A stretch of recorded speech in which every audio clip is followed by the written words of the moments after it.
So what was the last topic we were discussing?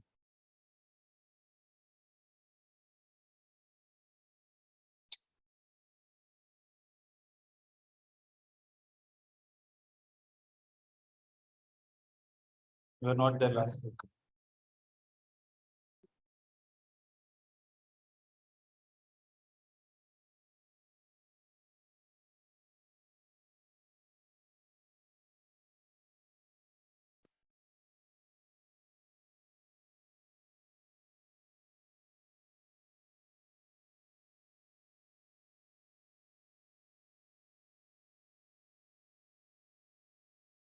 Sir, Yeah, tell me. Yeah, tell me, what was the topic we were discussing?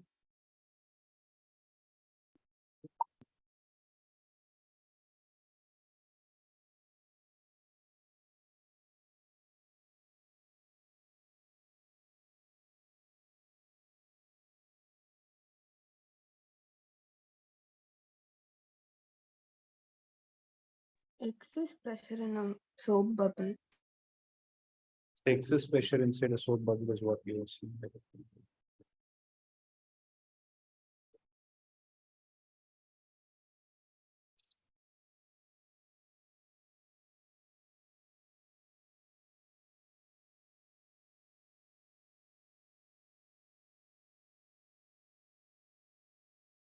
This one, right?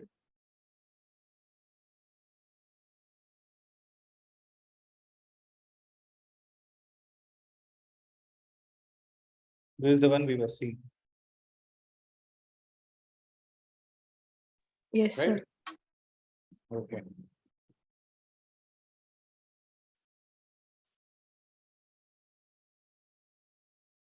So the next topic that we are supposed to discuss is capillarity, right?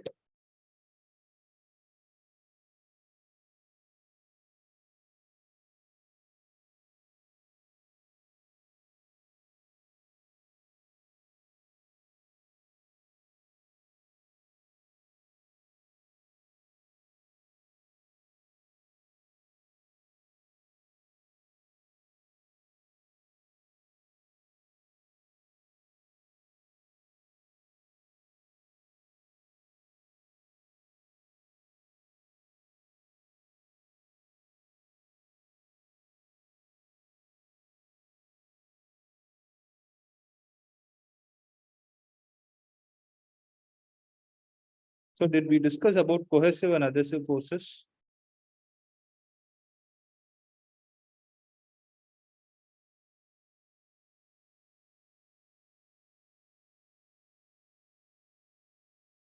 Can you tell me if we discussed this part?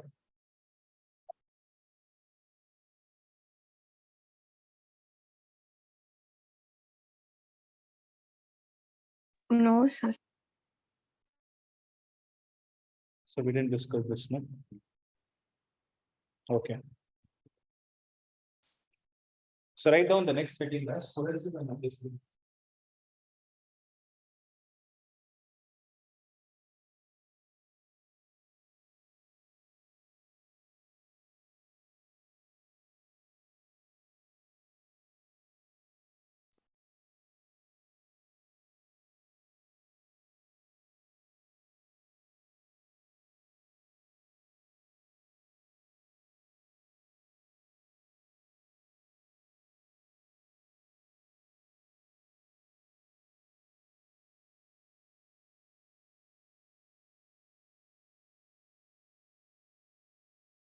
So what does it speak about?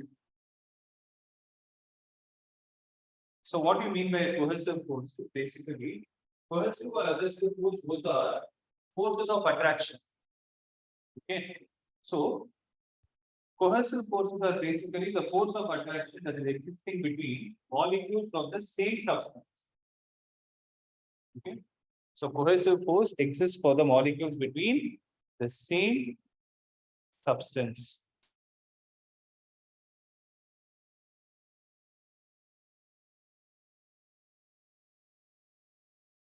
Okay.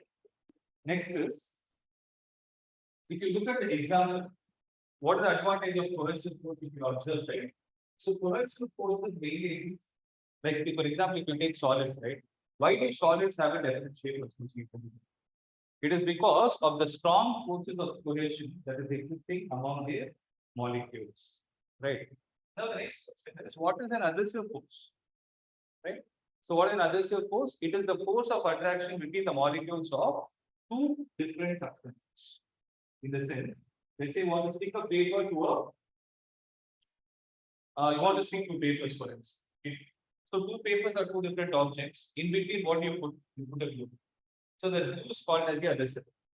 And those two papers are stuck to each other due to the force called as adhesive force. So the force of attraction is existing between the molecules of two different substances. Then we call it as an adhesive force. The example is, it is due to this force of adhesion only what happens is ink will stick to the paper while writing. So when you're writing, no, your ink is getting stuck to the paper. Right, now you're writing. When you're writing, how is the ink actually getting stuck to the paper? Because of what kind of force? Because of adhesive force. Similarly, when you take a container and you dip it into water and take it out, what will happen? You will be able to see some water molecules on the side of the container. Am I right? And why is that happening? That is also because of the concept of adhesive force. Right. So here, the reason why we are studying this adhesive force and cohesive force is to understand an important concept called as capillary action. And in capillary action also, there is another concept which we need to understand, which is called as angle of contact. Okay. So if you observe, when you take water and pour it inside a container, again you empty the water, right? You can observe that the container will still be wet. Why is it happening? Because of see, water molecules have cohesive force because water molecules are able to exist as water molecules only because of the cohesive force. Then what about the adhesive force that is existing between the water molecules and the container into which you're trying to take it, right? So what should happen? When will the substance, when will the liquid be able to wet the container? Only when the force of adhesion between the water and the glass molecules is greater than the force of cohesion that is existing within the water molecules. So are you able to understand what I'm saying? Are you able to visualize what I'm saying? Right. So if the adhesive force is greater than the cohesive force, then the liquid will be able to wet the container. Now you can ask me a question, sir. Every liquid is going to wet the container, but no. There is mercury. When you take it in the container, it doesn't wet the container. And why is it happening? Because the force of cohesion for mercury is more compared to the force of adhesion. Are you understanding what I'm saying?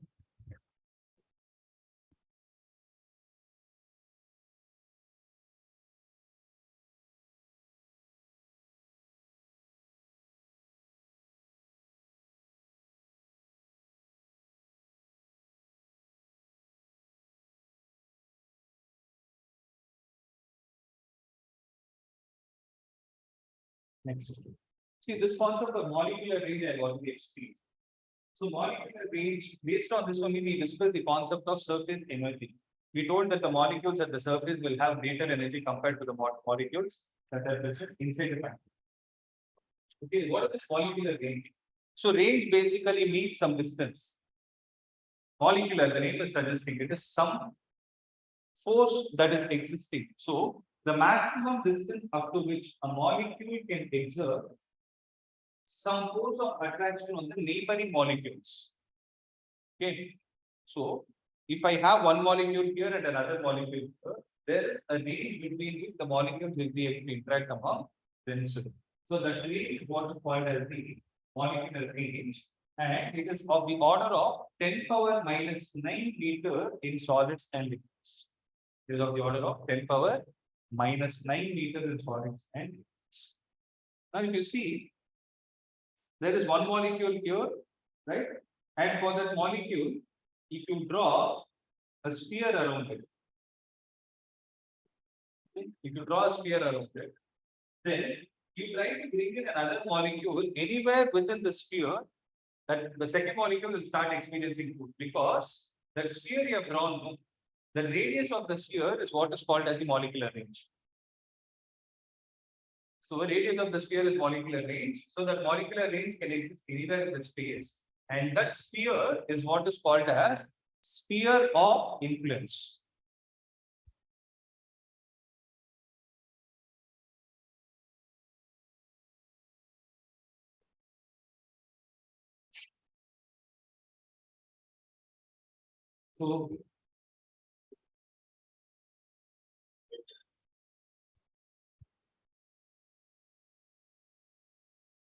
So when we are trying to study the behavior of molecule under the influence of cohesive force, we need to consider. So when you're talking about cohesive force, only the concept of sphere of influence comes into picture. So when you're trying to study about the cohesive force, what is it we need to take into consideration? We need to take the sphere of influence into consideration. And the next term that you need to know is something called as a surface film, right? So if you are able to think of a thin film of liquid near its surface having thickness which is equal to the molecular weight for the liquid, then it is called as the surface film. Okay.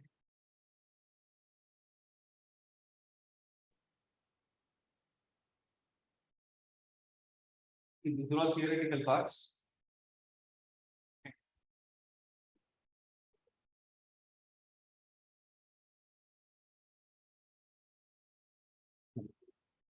The next concept is something called as angle of contact.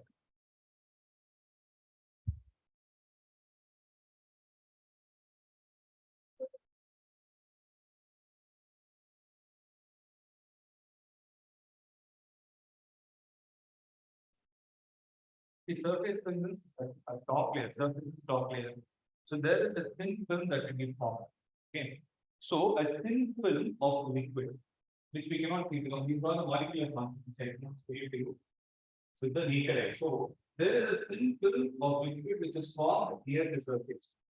So that layer will have a thickness equal to that of that is. If that layer has a thickness equal to the molecular range for that liquid, then it is that particular surface is what we call that particular layer is called as a surface.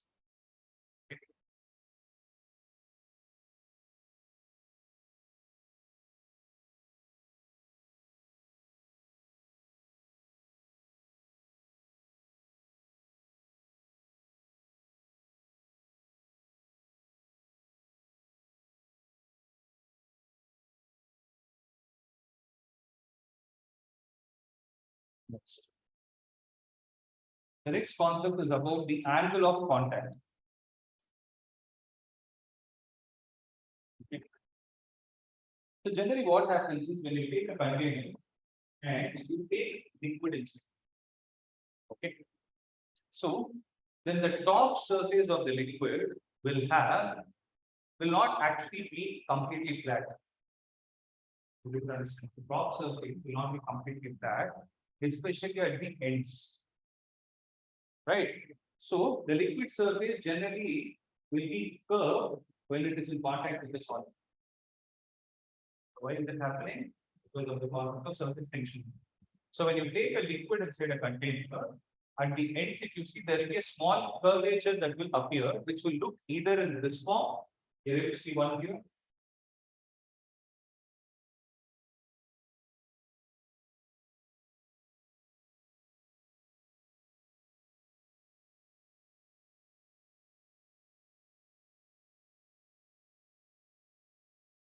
Right. You're able to see one surface here, the first one. The second one is bulged outwards, and the third one is completely flat. So if you look at the first one, if you take a glass vessel, and in the glass vessel, if you pour water, so for water, what is the special property that is there? The adhesive force is more than the cohesive force. So what you have to will be having the possibility to stick to the container. So those kind of liquids will form a layer which is curved in nature, which is called as meniscus. MENISCUS. It's called as meniscus. Okay. So when you see from the top, whatever shape you are able to see, then the physics is given accordingly. So this is called as concave meniscus. So this one is called as concave meniscus, and this is called as convex meniscus.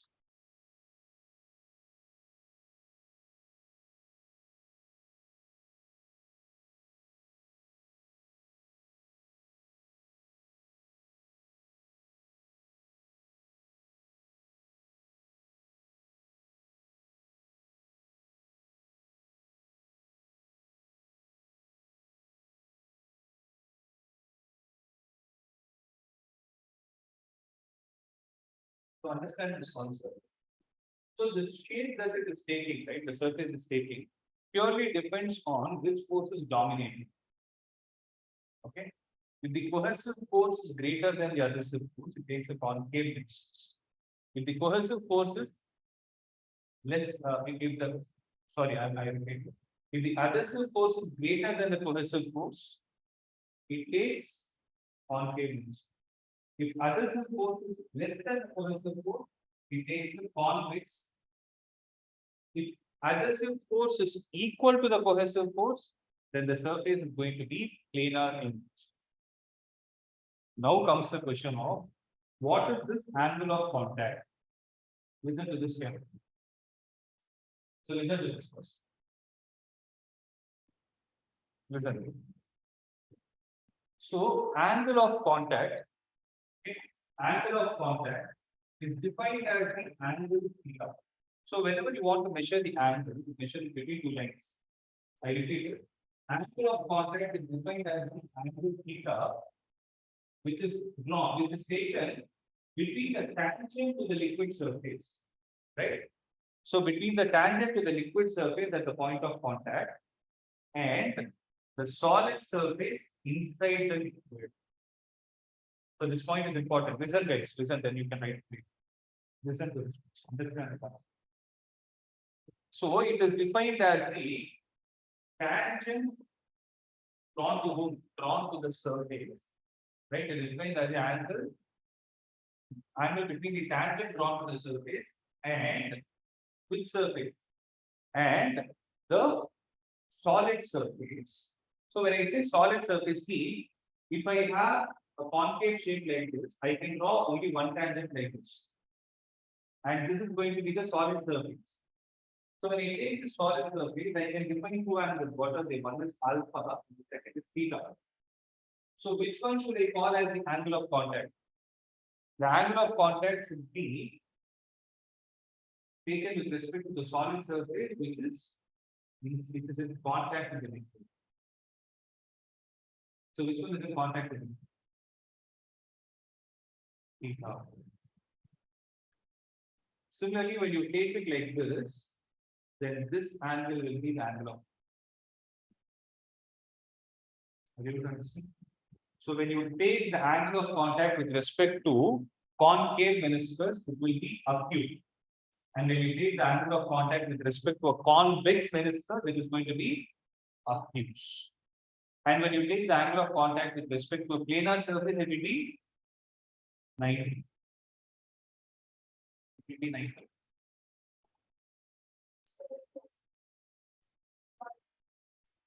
You don't call it as since it's liquid surface is plane. Only meniscus is used to it. The first one and second. You heard this term, right?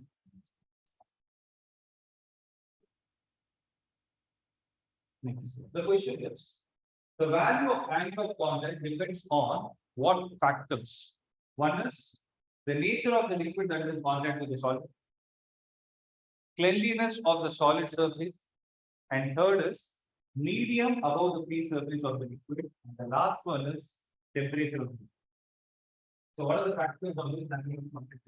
First one is nature of the solid and the liquid in contact. Second, cleanliness of the solid in contact.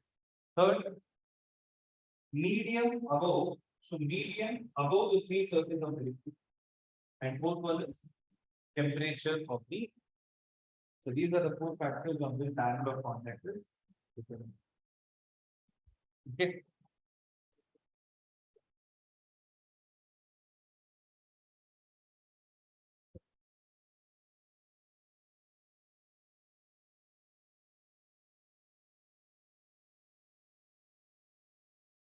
Shall we proceed?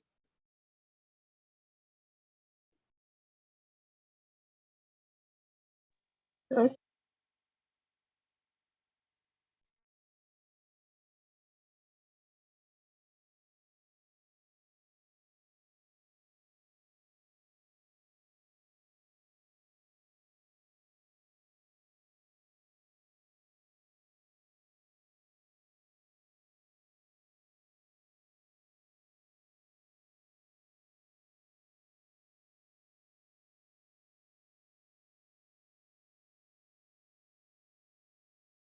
Okay. Sir, Tell me. sir, for the third case, if addition is equal to cohesion, means will it wet or not wet the glass? Which one? The silver vessel, no pure. It will wet. Ah, yes. It will Okay. wet. Okay, but the wetness will not be made more to the extent of what happens with respect to the other case. So you Okay, have a silver vessel, silver glass at home. Just take some water, pour it off, and see how it looks.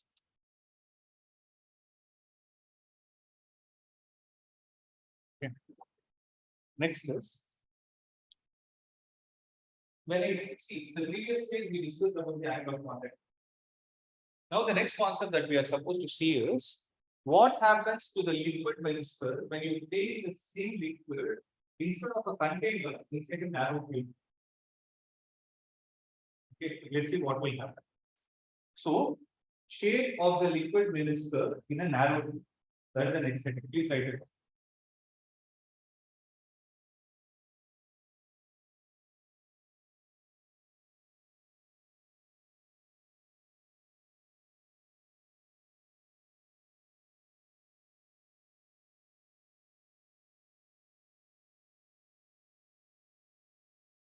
So, if you consider a molecule O on the surface of the liquid in contact with the solid. Okay.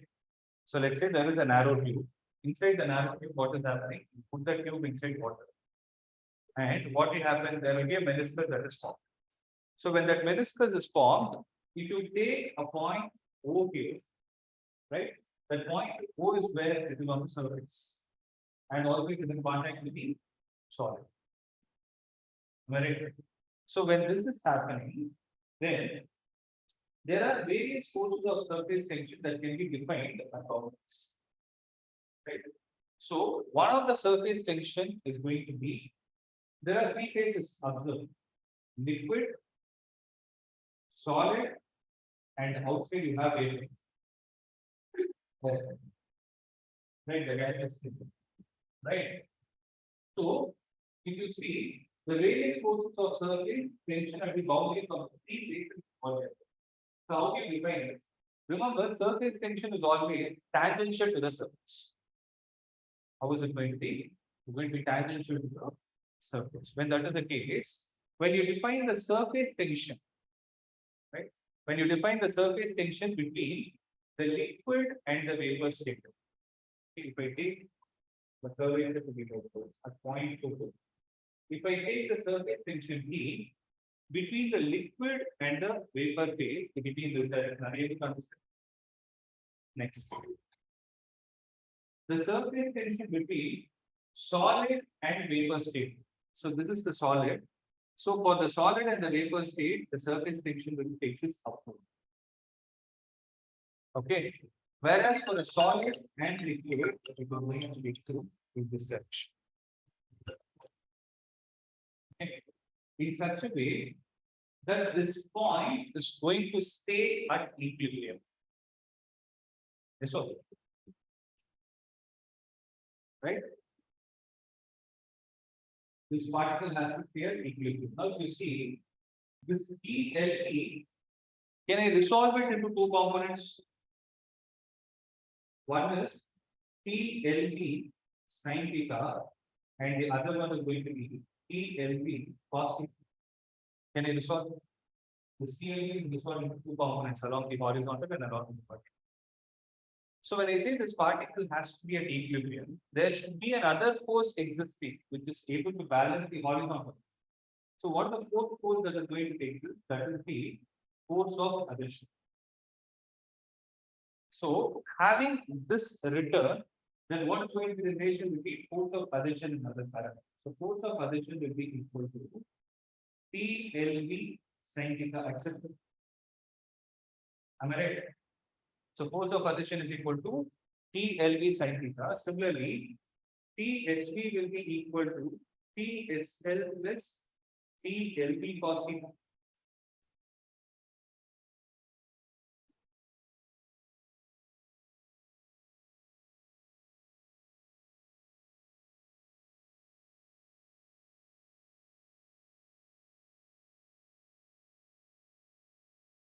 Then what will cos theta be equal to?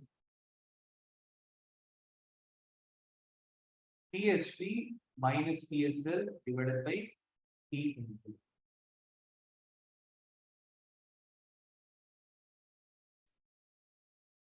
So what is theta called as? Theta is the angle of contact.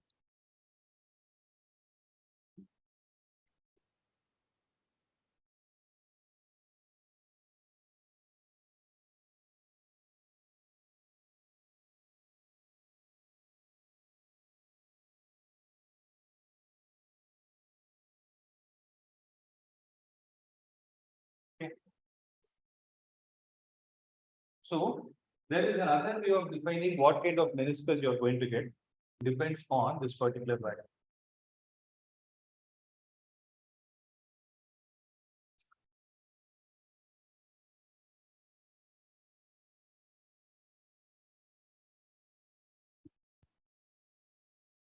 So cos theta is what? TSP minus TSL divided by T and B.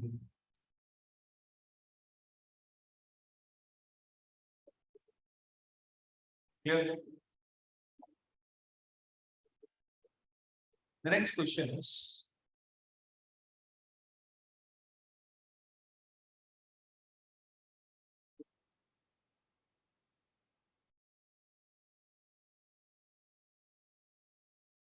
okay, cos theta is equal to TSV minus TSL divided by T and B.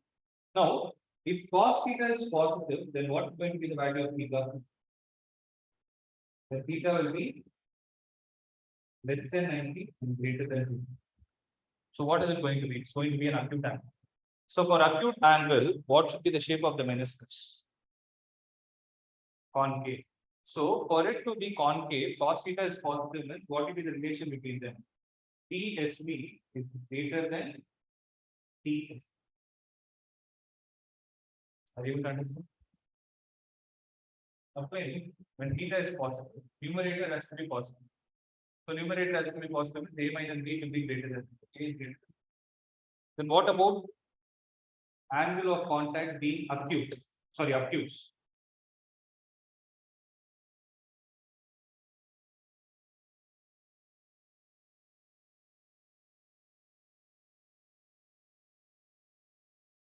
At this time, TSV will be less than TSL. So if theta is exactly equal to 90 degrees, then we can see TSV is equal to TSL.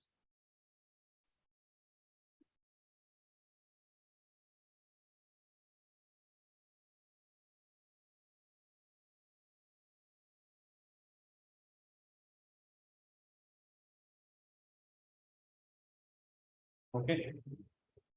Here.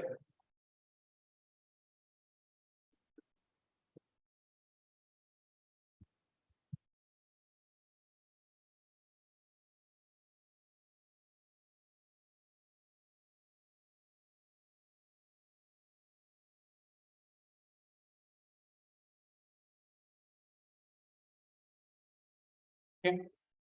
So after this, the last concept that we are supposed to discuss is capillarity.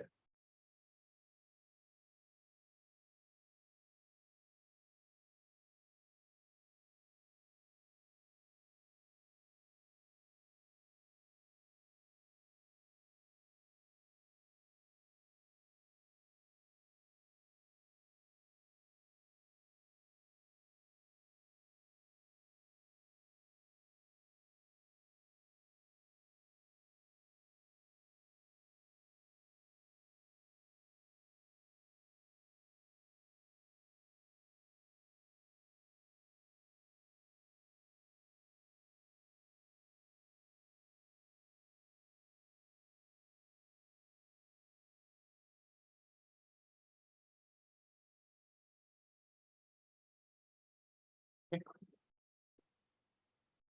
Shall we get started? So what do you mean by capillary?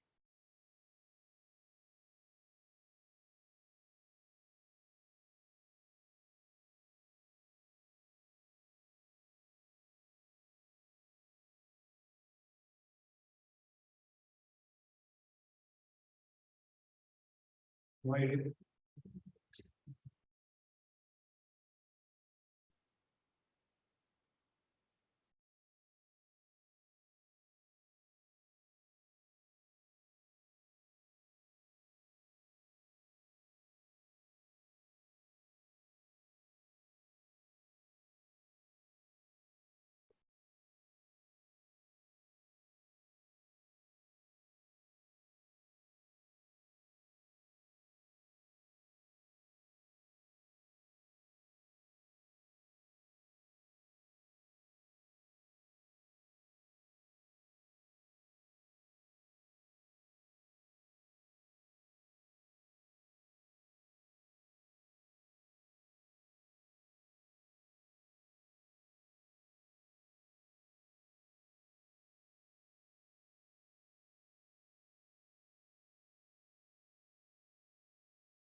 Very simple concept. I hope others are also able to see right. To take a thin tube like this, right? Now, what will happen when you put it inside this water? What will happen to the liquid inside straw when you dip it into water? This water. Concave meniscus is already formed here. This was there is the solid, there is a liquid. The liquid surface is already having a concave meniscus here, which I told you, which will not be visible to the naked eye. You cannot see. Are you able to see some thin film there? Some thickness here. That is what is called a surface film. Anyways, now if I take this tube and put it into this liquid, what is happening to the water itself? What is happening to the water inside the straw? What is happening? Is it getting raised or not? Are you able to understand what I'm asking? See, you are able to see the wetness. You are able to see a water drop. Now my question is, when I put this into the liquid, what is happening to the liquid inside? Is it not getting through this surface and coming up? Right? So it is coming through the surface and the liquid is getting raised inside the straw. Right? Now, how is this happening? That we will see. So if this kind of an action is able to be exhibited, then you call that as a capillary action. Okay.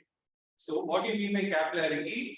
It means, see, capillary is basically a thin tube, okay, which is called as a capillary tube also. Where a capillary tube of a glass open at both the ends. So since I don't have a glass, what I did is I took a plastic straw, right? When you dip it, right? When you dip in a liquid which wets its walls. So what is the liquid that will be able to wet a glass wall? It is water. So when you dip it inside water, then what will happen is the liquid starts to raise inside the, and this kind of an action is called as right? Capillary action, right? Suppose you instead of having water, if you put mercury and dip this straw to wash it. Okay, instead you want to put mercury, okay, then what will happen is it will not release heat. The liquid will actually go down. And this kind of an action is what is called as capillary action. So the phenomenon of rise or fall of liquid in a capillary tube in comparison to its surroundings, right? The rise or fall of the liquid inside a capillary. So here what is happening with respect to the surface? The liquid is rising, whereas inside a mercury is dipping, right? So this phenomenon is called as capillary. Now, based on this capillarity, what are all the real-time applications that we can see?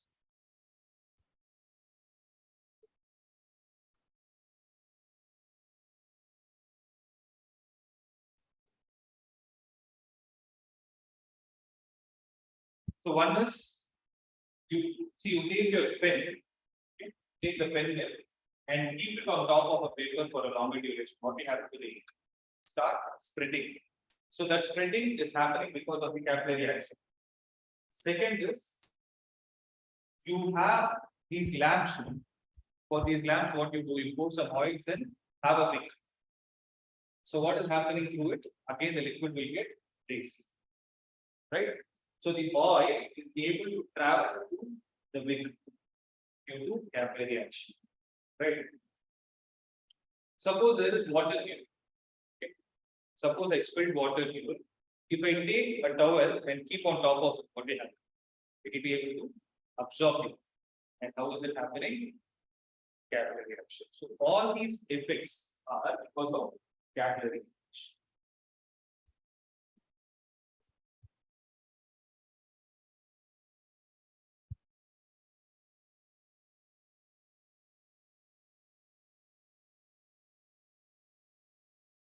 So if you use an ink pen, right? For the ink pen, you have a nib. So have you ever observed how the nib will be at the tip? There will be a line, right? So why is that split there? For the ink to flow from the pen through the nib to the nib. Through what action? In the same capillary action. So these are all the real-time applications of capillary action.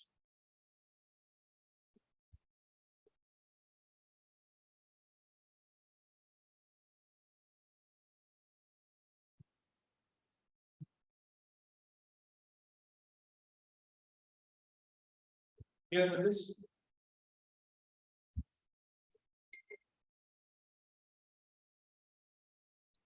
Last topic is we'll see how does the rise of a liquid in a capillary tube actually take place. Right? So the rise of a liquid takes place, and we are going to derive a formula for it, which is called as the Ascent formula. I'm not sure if this was mentioned. Did you get this problem? No. So there is something called as an Ascent formula, means the level to which the liquid has raised inside the capillary tube. Okay, with respect to the surface. So with respect to the surface, what is the height to which the liquid has actually moved upwards, right? So for this, what we are doing is we consider a capillary tube of radius r. So we consider a capillary tube of radius r, which is dipped in the liquid of surface tension sigma. Dipped in the liquid of surface tension sigma and density rho. Suppose the liquid wets the tube. So when the liquid wets the tube, what kind of meniscus does it form? It forms a concave meniscus, right? So the shape of meniscus of water will be nearly spherical if the capillary tube is sufficiently narrow. So when you see, you will have a concave meniscus. But that concave meniscus, if you try to zoom in and see, when you zoom in and see, then you can see it will look like a part of a sphere itself. Okay, that is what they are saying. Then the shape of the meniscus will be nearly spherical if the capillary tube is going to be sufficiently narrow. Okay, one. The first diagram is rise of liquid in the capillary tube. Second diagram is going to be the enlargement. Right. So based on the excess pressure that is there inside a liquid rock, I repeat it, based on the excess pressure that is there inside a liquid rock, right? Can you tell me what the value of the excess pressure inside a liquid rock is given as 2 times P divided by R. It's given as 2 times P divided by R. So this we saw in the previous class. Okay. So when I say this is an excess pressure, this is not an absolute pressure. This is excess with respect to the outside. Right. So as the pressure is greater, now you tell me logically, which side the pressure is supposed to be greater? For something to get bent in the downward direction, which side the pressure should be more? The outside pressure is more compared to the inner pressure. Why is it so? Only then you can have that kind of a shape being formed, right? And there will be a pressure just below the surface. What is the value going to be? This would be divided by capital R, where capital R is going to be what? Capital R is going to be the radius of this meniscus.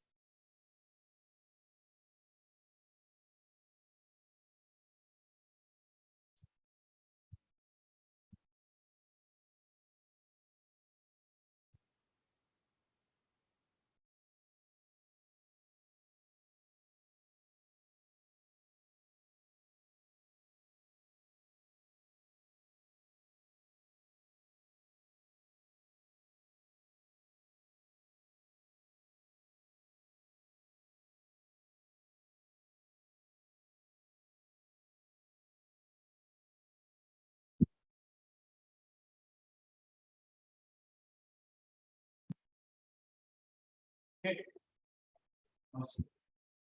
So the excess pressure is equal to 50 divided by capital R. But if you look at this diagram, capital R is like this, small r is going to be the radius of the tube. So capital R is what? Radius of the meniscus, and small r is going to be the radius of the tube. And this theta is going to be the angle of contact. So theta is going to be the angle of contact. So when you keep shifting it, right, when you keep shifting the angle, then at this point it becomes theta. Okay. Now, what will be the relation between? Listen to this carefully. What will be the relation between capital R and small r? So can I write small r divided by capital R is equal to cos theta. So small r, capital R will be equal to R divided by cos theta. I'll take this value and put it here. Then P will be equal to 2T cos theta divided by small r.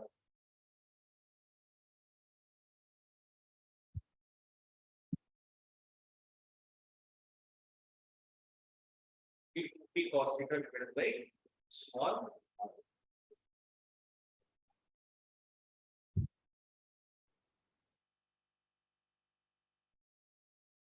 Okay.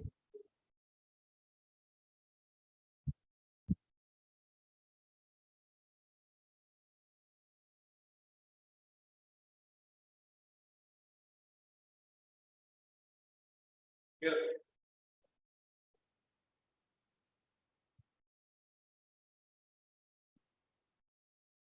Okay. Now see, why is the liquid getting raised? Why is the liquid getting raised? Obviously, there should be some pressure, right? So due to this excess pressure, the liquid rises in the capillary tube to height h. Now, the height h column is there, the height to which liquid has got raised. Correct. So, what is the pressure exerted by liquid column at a depth h? What is the pressure exerted by the liquid column at a depth h? It is going to be rho g h. Okay. Now, what we can do is, if you equate this 2t cos theta divided by small r to rho g h, you get h is equal to 2t cos theta divided by rho into g into r, and this is going to be the height of ascent, or you can call it as the ascent formula.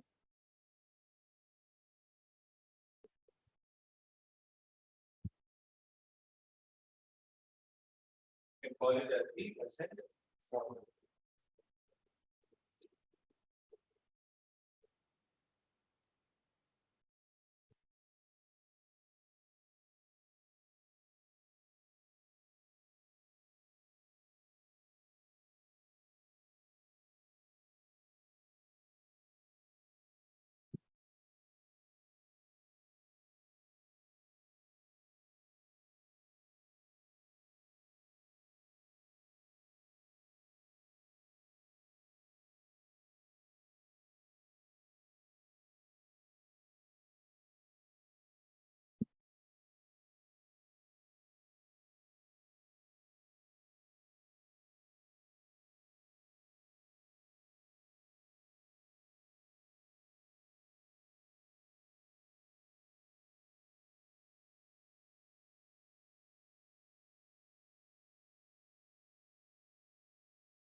For this chapter.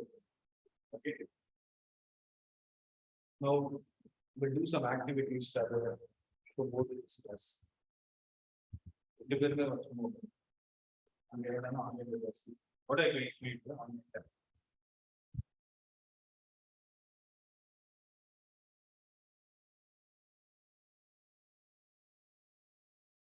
very responsive.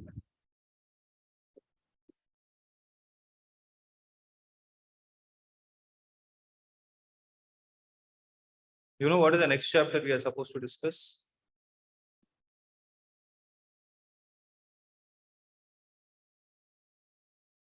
தெரியுமா தெரியாது?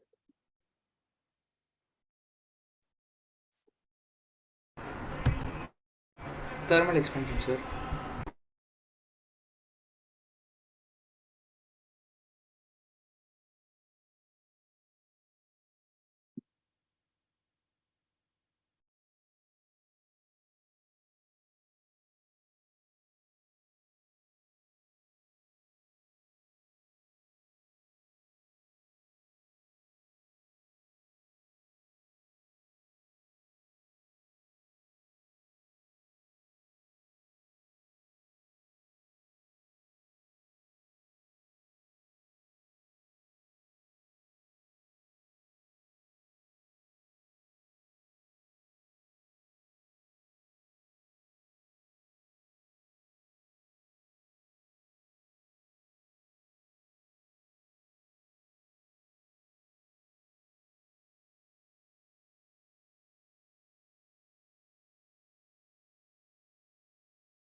So listen.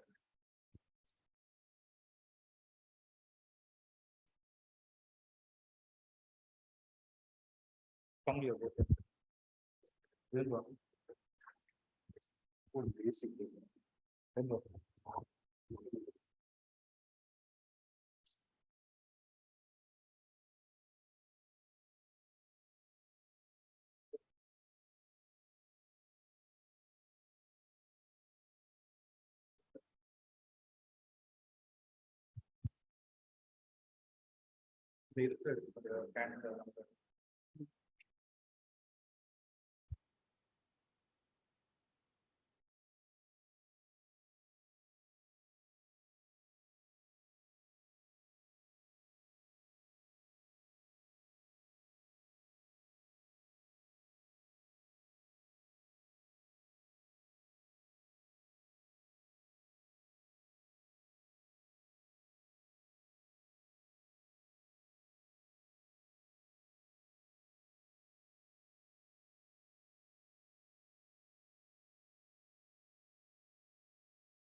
Okay. Guys, are you able to see? Yes, sir.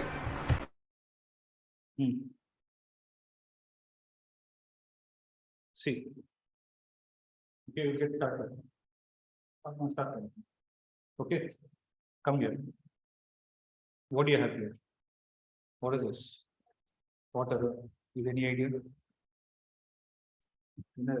Sand. Yeah.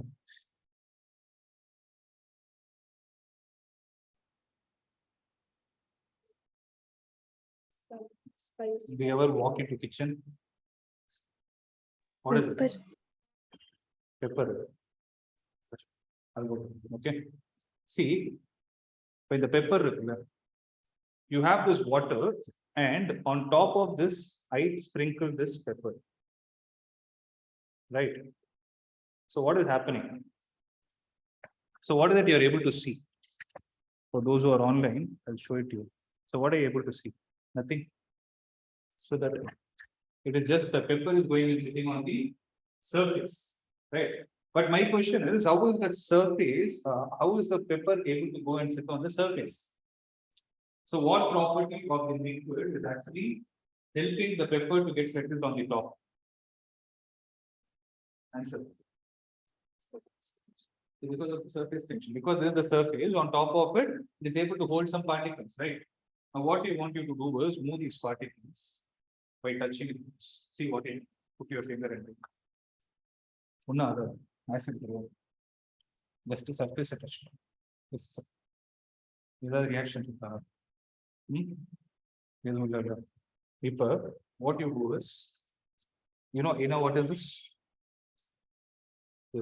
So just dip your finger in it and touch the surface. So what is happening to the water bomb?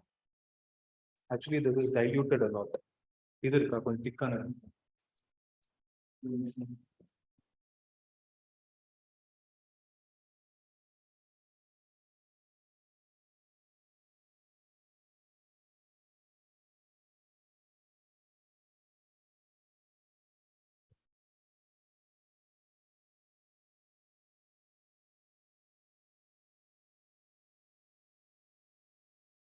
Actually, no, it will not work. I'll show you. One minute.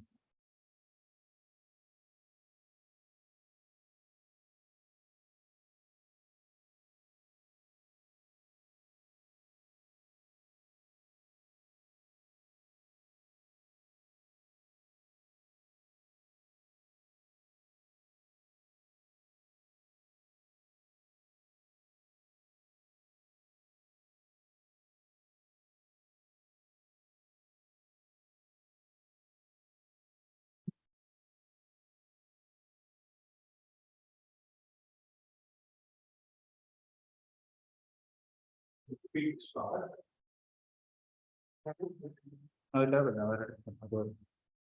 Okay.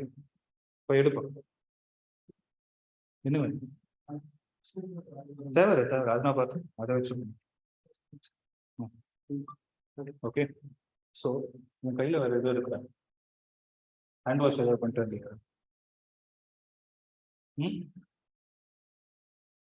your hand is fresh. You touch soap on it.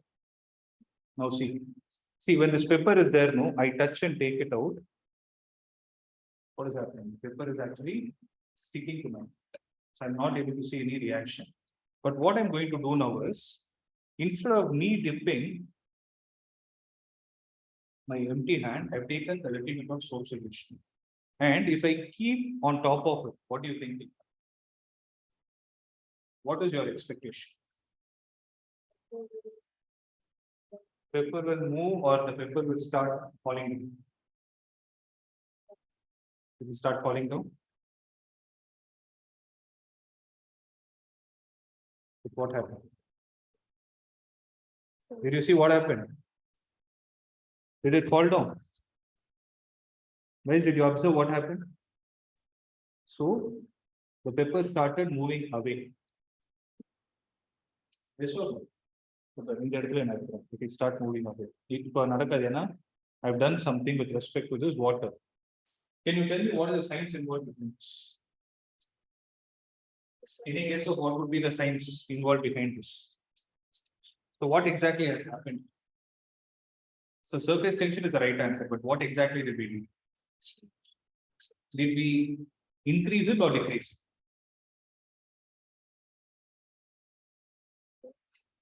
Yes. We decreased it. That's right. So what exactly happened is initially the water molecules were held, right, due to the cohesive force. On top of which we put some pepper, right? And the water molecules were holding that pepper as well. But when you dipped the hand inside a soap solution and kept it there, what happened? You actually broke the surface tension, right? Due to which the water molecules started moving away.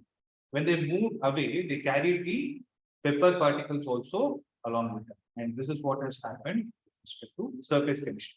Are you able to visualize this? Right, this is a very simple activity. Similarly, in your textbook, they would have given you a definition like to keep a pin on top of it, it is going to float. So when you see from this side, you can actually see a small curvature. That experiment you have to do it with. If you don't pull the paper properly, so that part I'm not doing it. Okay. Now, the next part is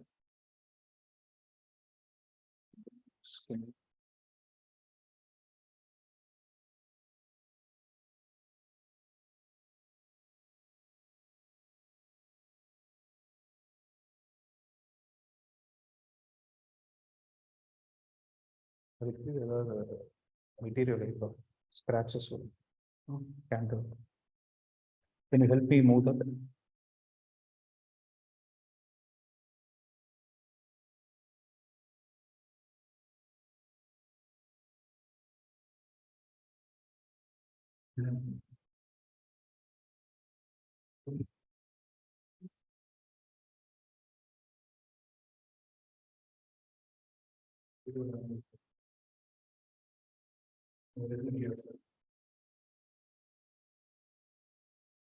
Wood piece చిన్న piece చిన్న piece.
Okay.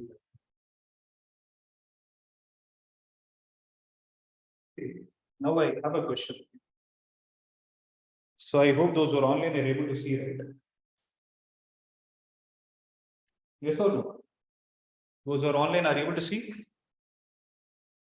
Yes, sir. Yes, sir. So listen. Hold this. You put it. And you repeat. So what do we have here? Cut. Camera cut. What do we have here? So what do we have here? Cut. General. You tell me what is this? Balloon. Air. This is a balloon that is filled with air. What do you have? Balloon with some liquid. Okay, that is water again. Okay. Now I have a question. If you bring this balloon near the candle, okay, enough. No idea.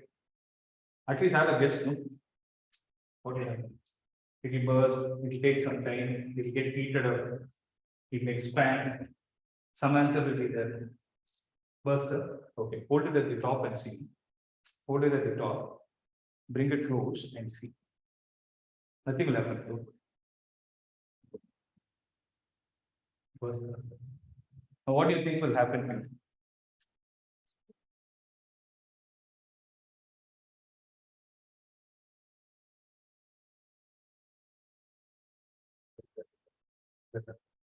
So what will happen here? Nothing will happen. Sure. Can you please it there? Can you hold it for something? Right. So what has happened? So you are able to see some.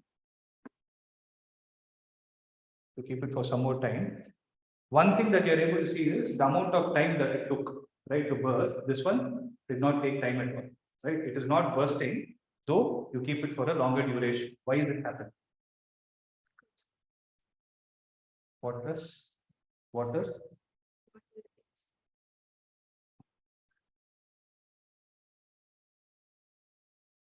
Because the water is. So have you heard a term called as specific heat capacity? You have heard of it. So what is specific heat capacity? The amount of heat that we need to supply to raise the temperature of unit mass of a substance by 1 degree Celsius or 1 Kelvin, right? So for air, it is going to be this compared to that of water. Means you need to supply more amount of heat to raise the temperature of water. That is the reason why for air, the immediate burst took place, whereas with respect to water, it took some more time. Are you able to understand? Right? So this is all about the specific heat capacity. Guys, are you able to understand? Those who are online? Yes, sir. Right. Okay. Now, did you see when the balloon burst, the candle was switched? Right. Now, I have another question. You want to put this off? Put it off. Blow it or do whatever. Don't keep your hand. Okay, don't burn it. Just blow it off.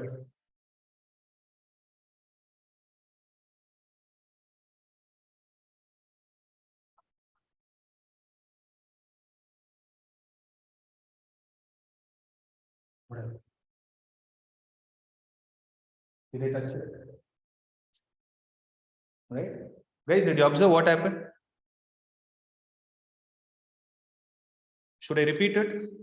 Those are online.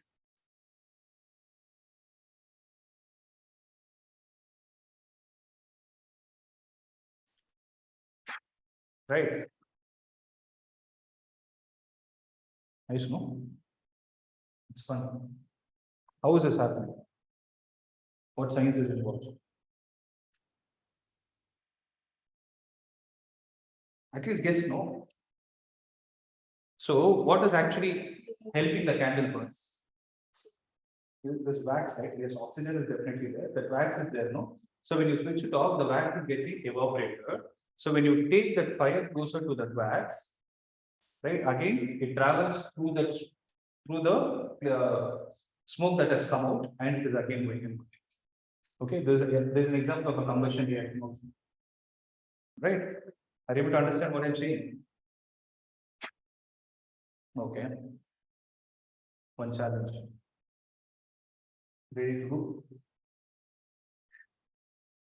Okay. I don't want you to try one withdraw. You'll burn your hand. இவங்க இருக்கானுங்களா தூங்குறானுங்களா தெரியும்.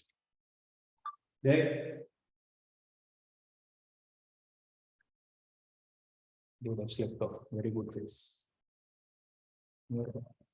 Burn முடிச்சு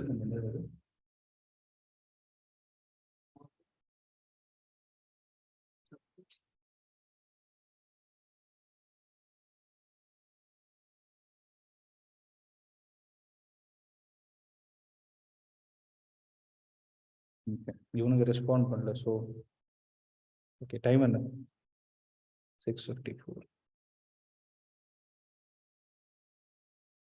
Okay, I just want to ask you one thing.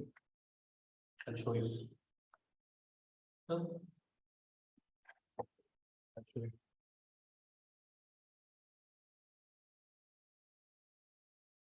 See. Take a look. Okay. So I've taken this, you're able to see the fire. I'm able to hold the stick. Will I be able to do the same thing like this? So if I hold it like this for some time, what do you think will happen? Okay. So let's see how many seconds there is. But if it is hot, drop it. Another, just drop it. Okay. I'm looking at edge of it. Mastic worker. You right? So I want you to hold it vertically. Like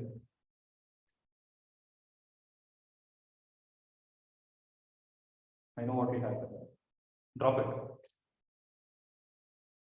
What happened? You burnt it. Did you burn your hand? No, right? So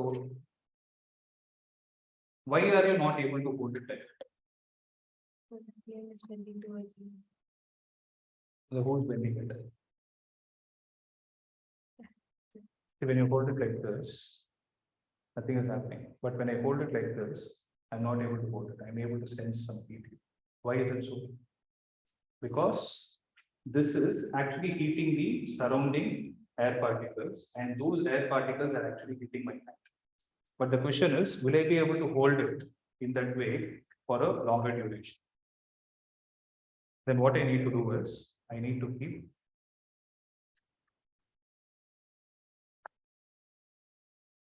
see what I'm going to do is, I'm going to keep it revolving like this. You're able to see. By doing so, what exactly am I doing? I'm actually not giving enough time for the surrounding to get heated. Whereas when you keep it exactly straight, you are actually heating up the air particles around it. That is why your hand you'll be able to sense that burn. So this is also again another phenomenon where you can say that oxygen is supporting combustion. That is one thing. And at the same time, you can say that the air particles, in terms of physics, if you speak, the air particles surrounding this fire are getting expanded, right? And they are getting heat, which is spreading to your hand. So though you directly don't touch the fire, you still sense that heat. You're able to understand? So what are you supposed to do? Just revolve it so that you don't give enough time for the air particles to get heated. Frida, are you able to understand? Don't do these experiments at home. Okay. See, this one you can try and see. Go home, try and see, or you can show it to your people also. Just keep it away and start learning magic and show you. But you know what is the science behind it, right? Nothing sound done. Okay. So thermodynamics also I'll do some activities and show you. Okay. So for today, that's it. I want bigger class. Okay. Need